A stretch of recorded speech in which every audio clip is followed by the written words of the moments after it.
Well, speaking of stuff we did this weekend, I started watching that new show called Based on a True Story on Peacock. Have you guys started watching that? I'm going to start Yes. tonight. Did you watched it, Mandy? All of it? Yes. Yes. Me too. Watched all 8 episodes. Bingers. You guys are bingers. It It goes was by hard really not to. fast. It does. They're only Yes. like 29 minutes. But it, Yeah. it was interesting because when I saw the preview to it, I knew immediately that I had to watch it because obviously it's about true crime podcasters and it's sort of a perverse topic. Like the plot is really super perverse and I kind of love it. Like it's they're basically taking how this world looks at true crime as entertainment, right? And they're saying like, what if a serial killer helps make a podcast? And I just like, there's Eric, you're gonna love it because it's so strange. But there's a part where the serial killer is having like a Zoom call with other serial killers or Oh, murderers, God. and it's such a just I don't know, that idea just sort of tickled me. Did you like it, Mandy? Yeah. And I was thinking about it, like Only Murders in the Building was like kind of the first one to do this, to talk about true crime podcasts in a funny way and really have true crime podcasts as like the main thing of a show. But this, what I did like about it was it made fun of like the evilness and the like just insanity around the true crime world right now, and just how crazy and desperate for fame people are, and how like, I mean, I'm sure people who aren't in that world are like, there's no way that there would be like people that would team up with a serial killer to get famous and to get a true crime podcast. But I have met like 50 of them in the last year. I have, I have, And I have walked, I've met a lot of people and who talk about, oh, it must be so easy to podcast. And then I have friends now that started their own podcast and some, and I think everybody thinks that all you got to do is get in front of a microphone and talk. And it's not that simple. It takes a lot of planning. Obviously Liz does outlines and you and David give up topics and you got to have a gelled personality with if you have a co-host with you, and you have to have an audience, you have to have a hook. I don't think you can just get in front of a microphone and do it and get 300,000 people like we have. So you're but what saying if we was wanted to do a podcast with Alec Murdoch, like if we if this is the show, Eric, it's like if we had done a podcast with Alec Murdoch as the secret anonymous like third host, you know what I'm saying? And allowed Yeah. Alec to, which basically is what I'm gonna assume. I mean, let's be honest, there's some podcasts out there that about the Murdoch stuff that I almost think that Alec is the secret third host, the anonymous. Because they're just pushing his message. So, it's not might as that well far be. fetched. I'd rather be like Silence of the Lamb, Hannibal Lecter. I'd rather be the psychiatrist and have the Alex Murdoch on the couch so that I could just constantly ask questions and compare him to other serial killers. I mean, you remember Hannibal, all of his patients were these wacky, crazy criminals or deviants, and it kind of shaped his personality. I'd love if Alex was a patient and I was a psychiatrist to really dig deep into his childhood and what he thought, what he was told by his father, his grandfather, was his path preordained the same way that Buster thought he was just going to become a lawyer and settle into Hampton. I'd really love to dig in deep. Is that what it does? It tells you into the serial killer's No. mind. Mm-mm. No. It No. just kind of But makes fun of it. here's a question for you, since you want to talk about the psychological aspect of this. So the serial killer sort of posed a question because obviously the idea of a serial killer hosting a podcast is disgusting, and people making money off of that is even worse because when I was watching, I said to my friend, it's like they got a pet shark. Like they have this pet shark now because this guy's gonna bite somebody and he's gonna cause mayhem. Like you might think right now like it's cool, I'm the only one with the pet shark, but eventually somebody's gonna get hurt, and obviously that bears Is out. he But making more serial killers or he's just telling you his recipe? I think that's Well, that's season the two. funny thing. Well, that's the funny thing. He calls it creating new content Yeah. when he's gonna kill somebody else, and he's like, "The people really need new content." They're sick of the Love old murders. Dexter. They want the Did you guys watch Dexter? I Loved love Dexter. Dexter. Loved it. That's one of my favorite all-time shows. It I actually totally reminds me agree. more of Killing Eve, to be honest with you, because it sort of makes, it's not making fun of, but it, like, presents you this idea of, like, how far are you willing to take the entertainment aspect of killing? Because when we look at true crime, obviously, these are real people, real victims, and real just very, traumatic situations, but we still there's an entertainment aspect to it, obviously, that makes big bucks, and just all sorts of mediums, but the serial killer in the show, he asked the question, "Who's worse? The person who puts the bullet in the cow's skull or the people who eat the cow?" So he's saying, is it worse to be a serial killer or a murderer than to be entertained or, receiving his, like Mandy said, fresh content as entertainment? So, Eric, which is worse? I think we have a tendency to be hypocritical. Like we were driving down the road last night after Renee's dinner, and I told my daughter that the farm up the street killed Whiteface, and Whiteface was the cow, and we used to go up and give him carrots and everything, and we humanized him. And the owner, obviously sent him to the slaughterhouse, and he's eating steak for a year, and we just left the steakhouse. And so I said, "This guy's an asshole for killing Whiteface. He was a pet. He knew we fed him, and everybody brought carrots and whatever." And my daughter just said, "Dad, you just had a steak. I mean, what are you crazy? You're going to let somebody else kill the cow, and you're just going to eat him. You might as well kill him yourself." Yeah, you So just your steak was somebody else's white face. right, And right. that's something to think about.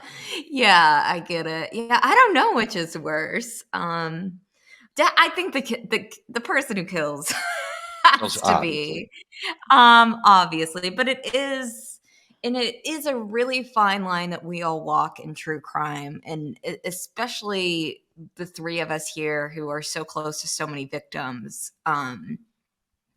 I mean, it's not we laugh sometimes because we have to, but like I laugh a lot of times because I'm on the phone with victim. Like Sadie Smith laughs all the time about this stuff because it makes her feel better and it makes her you have to find laughter and you have to find but there is a line that you shouldn't cross. And I think that the show really exploits the fact and makes fun of the fact that like people will cross that line just to get famous or just to get a hot podcast. But what I did think was funny about it was they like did all this. They decided like we're gonna dance with the devil. Like we're just gonna we're gonna go all in and we're gonna make this podcast and it's gonna be a huge hit and I can't wait. And then the next morning they had like 7 downloads.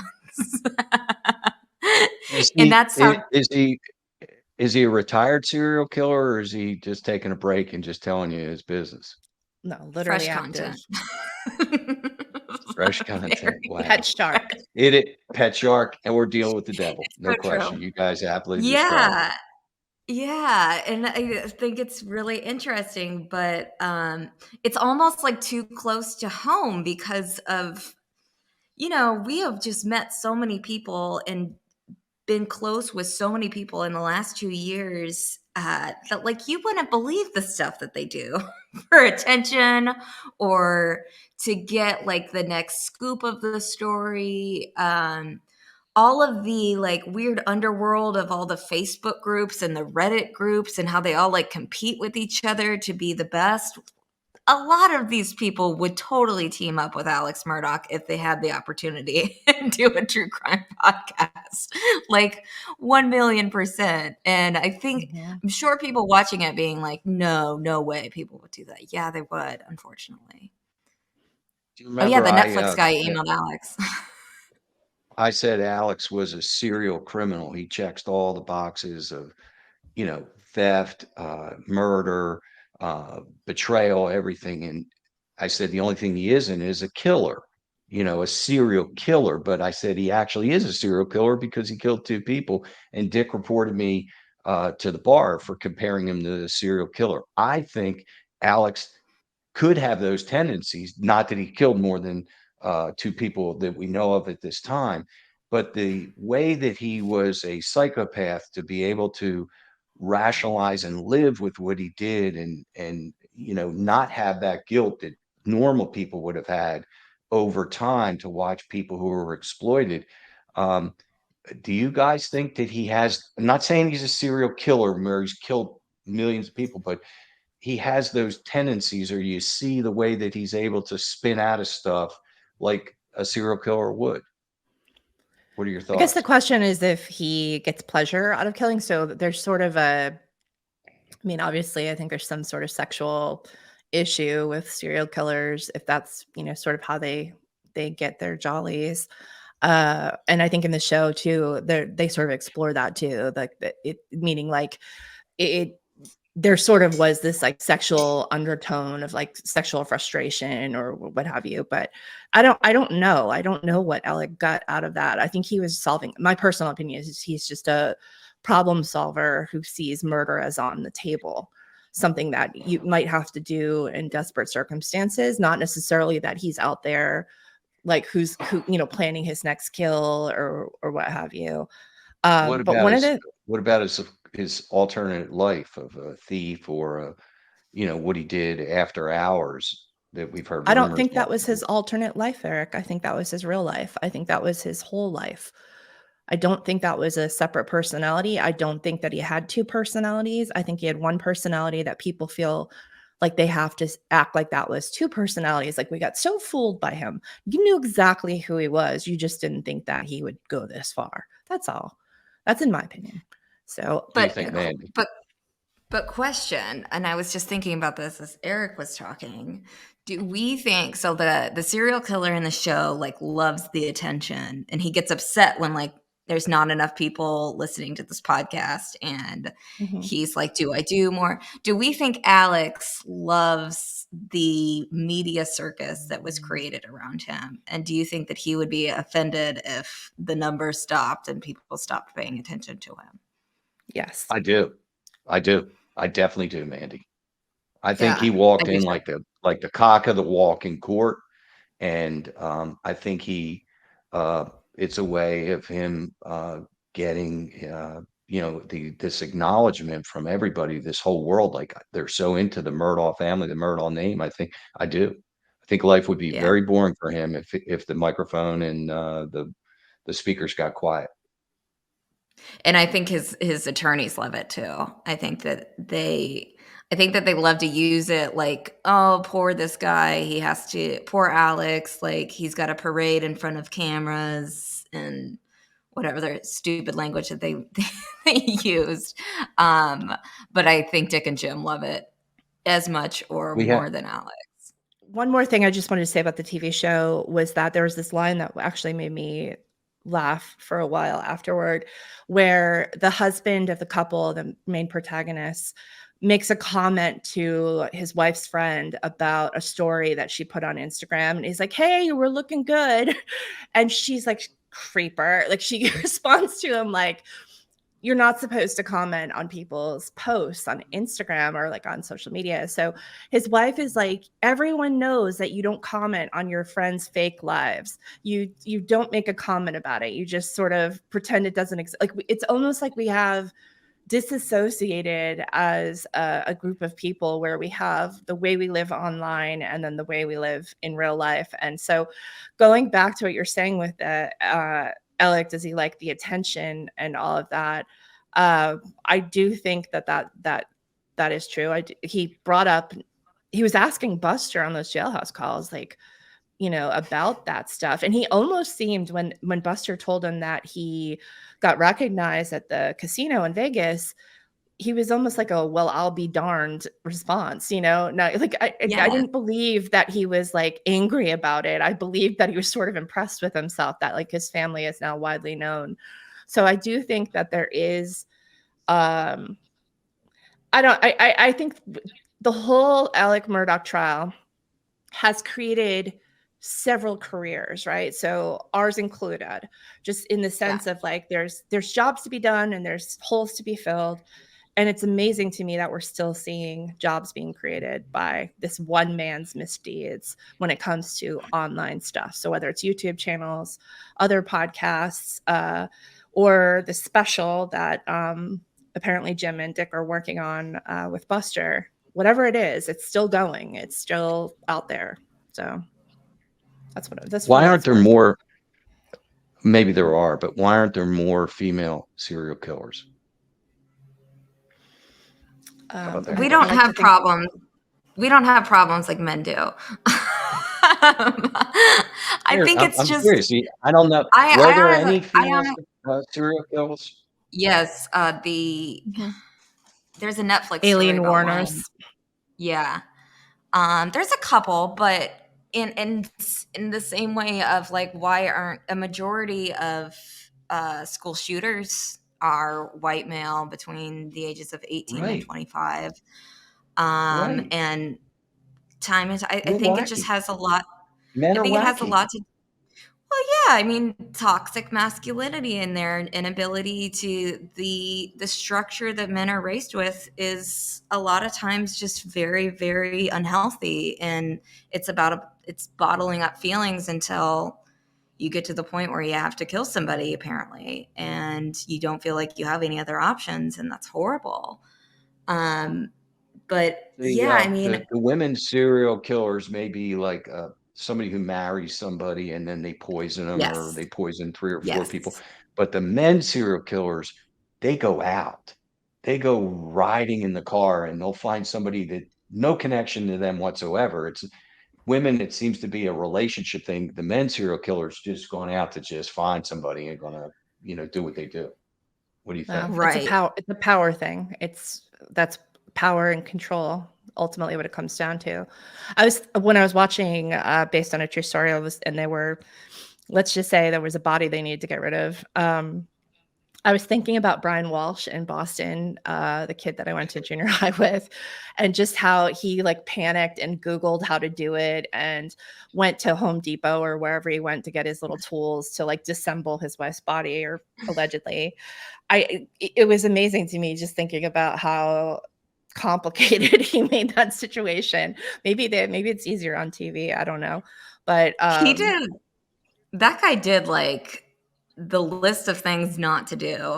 right. Like, he made it really, really, really easy, to figure out what he was doing. Like, if Great there's a guest on the list of, podcast like to say, why did you do this? How about this? You shouldn't have done this. What was your thought right. process? Well, Yeah. Brian Walsh was literally like breadcrumb. Here's a digital breadcrumb. Here's this. Here's that. I'm gonna make this real easy for the cops. Right. It's like He could have, Dexter. yeah. Dexter was so good in the beginning. He was methodical. He had the polyethylene all in the rooms and he got it up and he got rid of it. But then, it's like Dostoevsky, Crime and Punishment, the breadcrumb thing. I'm getting away with it. I shouldn't be getting away with it. Then he did always did the slides. And then, he didn't take the bodies out as far, or he waited, he started having discussions with the victims and that created more time for people and a little sloppy. It's hard to keep that exactness, that perfection, I guess, where you don't start slipping. What do you think? Did you did you guys see that woman in South Korea the other day? I guess it was a week ago or so. She was a true crime fan. She was obsessed with the books and the podcasts and the shows and such. And she was curious, I guess, like after she graduated high school, she didn't do anything but do the thing, like read the books, watch the movies, watch the documentaries. Completely obsessed with true crime. So she wanted to know what it was like to kill somebody. So she did. And she dismembered the body and left it in the woods. And she got arrested. I think it was on June 4th or June 3rd or something like that. But a friend sent that to me, just because, as much as I have so many friends who are true crime fans, and obviously a lot of our listeners are too, like just true crime fans. And I just never was. And I think, journalism sort of tainted me in that regard. So she sent me that, like, maybe I shouldn't be watching so many documentaries. But yeah, apparently there are people who Zach Yeah, Kohlberger, get obsessed. do you think Kohlberger, Mandy, just wanted to test his knowledge because he was a PhD student in criminology and, hey, I've learned all these things. I've seen the mistakes that people make. Can I get away with it? What do you think caused him to do what he did? Yeah, well, we'll say the word allegedly because he has not been uh, convicted yet. Convicted? But I think that it does seem with him, and I haven't really done a deep dive into him, just know bits and pieces. It seems again like a power move. Like I think that he thought that he was smarter than everybody else, and I think that he wanted to test the waters, and that was his sick little challenge. And it's disgusting, and it's like this obsession that, and it really, there's another line in the show that was like, I would never, what is it, Liz? I would never bet against America's fascination with true crime and Mhm. murder or something like that.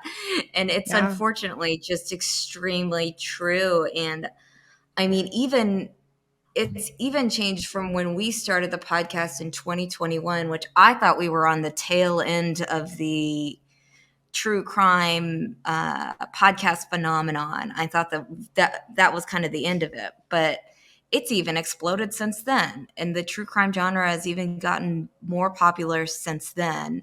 And it can just get really dangerous. And I think it's good to have discussions of like, how far is too far? What is the line not to cross? How can we still be respectful to victims? And but the show was funny because based on a true story is funny to me because it shows just how, I don't know, desperate people are to get into that world and I was watching it too. Like I wished at the very beginning they would have just made a podcast. I wish they would have just gone to police and made a podcast about everything they knew. Like Right.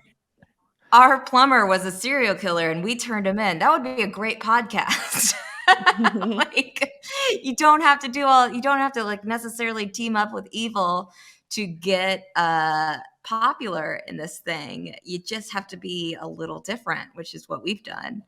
Um but yeah, I was like a little flattered watching it being like, do people really think that you have to in order to break through in the true crime world, you have to do something as extreme of teaming up with a serial killer? I don't know. Do you think we'll ever see Alex sitting in prison with somebody like Anderson Cooper in front of him or somebody like that, an Aaron Burnett or whoever you want to say, whether it's George Stephanopoulos or interviewing him at for 3 hours just to hear what he had to say, like when OJ was giving comments, or we're never going to hear that until his appeals are over. We need to look at the laws with that because I have heard that there's laws in South Carolina preventing SEDC is pretty strict when it comes to access to prisoners and how much you can Definitely. use them. But I would be interested in looking at the laws and seeing if the laws change within the next year or so magically, because I could see that happening.